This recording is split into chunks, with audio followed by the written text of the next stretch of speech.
Et nous sommes sur place avec Tristan Cabello, maître de conférence en civilisation américaine à la Johns Hopkins University. Bonsoir et bonjour pour vous, Tristan Cabello. Comment nommer ce qui s'est passé? On a tout entendu, sédition, c'est ce qu'a dit Joe Biden, insurrection, baroud d'honneur, farce, tentative de coup d'État. Est-ce qu'on y voit plus clair ce soir? Alors, on ne sait toujours pas vraiment ce qui s'est passé hier après-midi. Ce que je peux vous dire ici, c'est que je voyais votre bandeau tout à l'heure qui disait l'Amérique sidérée.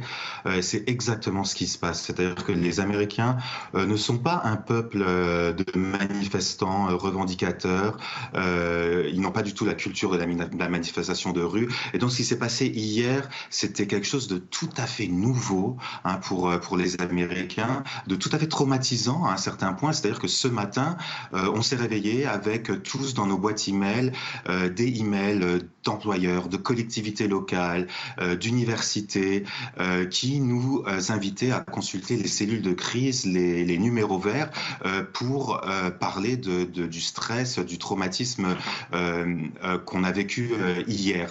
Donc ce qui s'est passé hier, c'est vraiment quelque chose de très important, c'est absolument sidérant pour beaucoup d'Américains. Alors est-ce que c'est un coup d'État? Est-ce que c'est simplement un problème de sécurité qui n'a pas bien marché? Je crois que les historiens le diront en temps voulu, et je crois que les enquêtes nous donneront un peu plus de réponses. Est-ce qu'on peut dire ce soir que la démocratie américaine a été clairement mise en échec? Alors non, la démocratie américaine n'a pas été mise en échec. Il faut quand même rappeler que durant une pandémie, on a eu quelque chose comme 65-70% de participation, peut-être le plus haut taux depuis 30 ans. Ça ne s'était jamais vu depuis vraiment très longtemps. Et puis hier, ce qui s'est passé, c'est vraiment, je crois, un défaut de sécurité.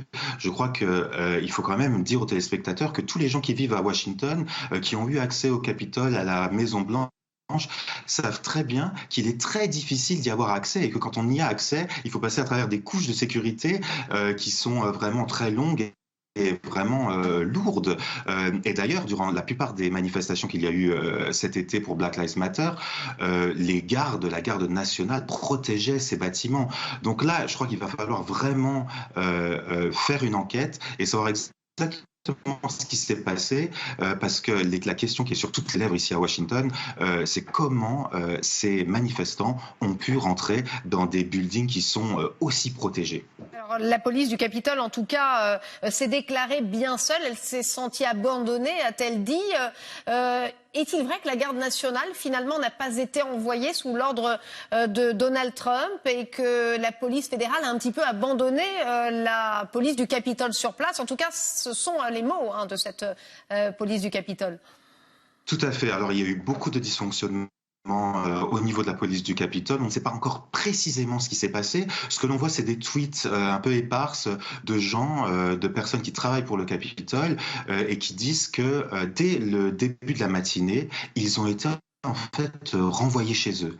Et on voit très bien qu'ils étaient, là on le voit sur les images, en sous-effectif et que c'est tout à fait inconscient, c'est tout à fait une anomalie, puisque je rappelle que quand même la manifestation avait commencé très tôt le matin et qu'en plus de cela, il se passait quand même au Capitole ce jour-là un vote de la plus haute importance. Donc on se demande vraiment pourquoi ces bâtiments n'ont pas été plus protégés, pourquoi il était aussi facile finalement d'y rentrer. Il faut quand même se rappeler que pendant les manifestations, par exemple Black Lives Matter ou la Women's March qui a eu lieu juste après l'élection de Donald Trump, la garde était déjà sur les marches du Capitole, c'est-à-dire qu'on ne pouvait même pas aller sur les marches du Capitole. Comment ont-ils fait pour parvenir à l'intérieur? C'est vraiment la grande question là. Alors Joe Biden s'est exprimé il y a quelques minutes. Il a accusé Donald Trump de se livrer à un assaut sans merci contre toutes les institutions. La question évidemment qu'on peut se poser aujourd'hui, c'est comment Donald Trump va sortir de cet épisode. Est-ce que même ses plus fervents supporters vont continuer à le soutenir aujourd'hui ? Alors, l'impression qu'il donnait hier, c'était vraiment que Trump n'est même plus à la hauteur du Trumpisme. J'ai envie de dire que c'était quelqu'un qui donnait l'impression d'avoir été dépassé par par l'enthousiasme de ses propres soutiens. Et on l'a bien vu, je crois qu'il a lancé cette idée du Capitole le matin sans vraiment savoir si ça allait vraiment se matérialiser. Alors moi, je crois qu'il faut quand même, sans excuser la violence et tout en rappelant que c'était une minorité d'Américains qui se sont emparés du Capitole, essayer quand même de comprendre ce qui se passe, puisque encore une fois, les Américains ne sont pas un peuple qui attendent beaucoup de leur gouvernement. Pourtant, là, il semble qu'il y ait une fraction de l'Amérique, et quand même beaucoup plus grande que ce qu'on a vu hier, puisque ce matin, il y avait un sondage qui rappelait que 45% des républicains, des gens qui ont voté pour Trump, en fait, soutenaient la prise du Capitole. Donc, c'est quand même un certain nombre de gens, une frange quand même importante de l'électorat républicain. Et donc, le Trumpisme va continuer. Le Trumpisme existait sous d'autres formes avant Trump. Mais ce qui est quand même assez évident là, c'est que Trump a été complètement débordé et maintenant lâché par sa propre administration et par son propre parti. C'est quelqu'un qui est quand même assez isolé maintenant. Tristan Cabello, vous faites bien de poser la question parce que c'est important de le faire, de comprendre ce qui s'est passé. Vous avez dit ce sondage qui est assez édifiant. On entend les manifestants et les soutiens de Trump dire « mais nous, on a été méprisés, on nous a volé notre élection ». Est-ce qu'il faut quand même entendre cette voix-là aussi ?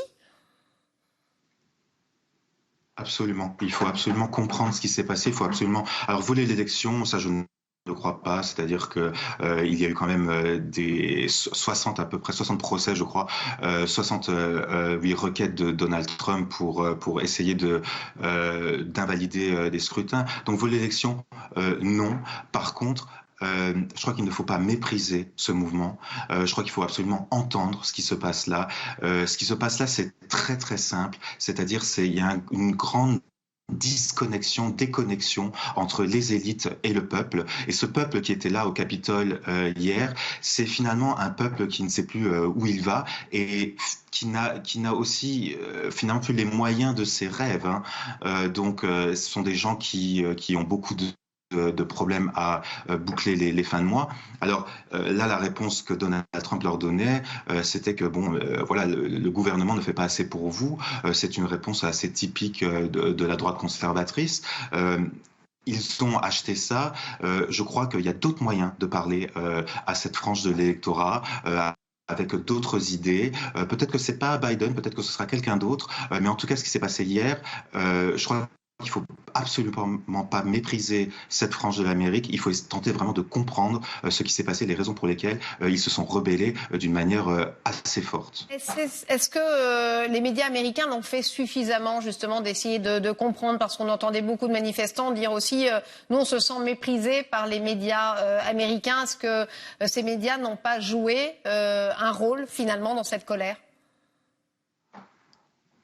Je pense que cette frange de la population est de toute façon méprisés par toutes les élites, puisqu'ils n'arrivent pas à comprendre. Il y a vraiment une grande déconnexion, c'est-à-dire entre les élites et le peuple. Et je ne dis pas que ces gens qui étaient hier au Capitole représentent tout le peuple américain, mais je rappelle quand même aux téléspectateurs qu'il y aura 15% de chômage à la fin du mois. Il y a à peu près 12 millions de gens aux États-Unis qui ne peuvent pas payer leur loyer, et il y a à peu près 60% de gens aux États-Unis qui n'ont pas $400 sur leur compte épargne.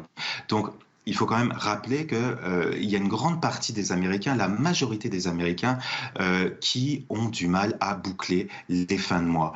Et je pense que ce que ces gens-là disaient hier, à leur manière, c'était ça. C'est une expression de cette peur du déclassement, le déclassement qui arrive déjà de toute façon et qui est vraiment bien là et qui ne trouve absolument aucune réponse dans les politiques qui leur sont proposées. Merci beaucoup Tristan Cabello, maître de conférence en civilisation américaine à la Johns Hopkins University à Washington. Merci à vous.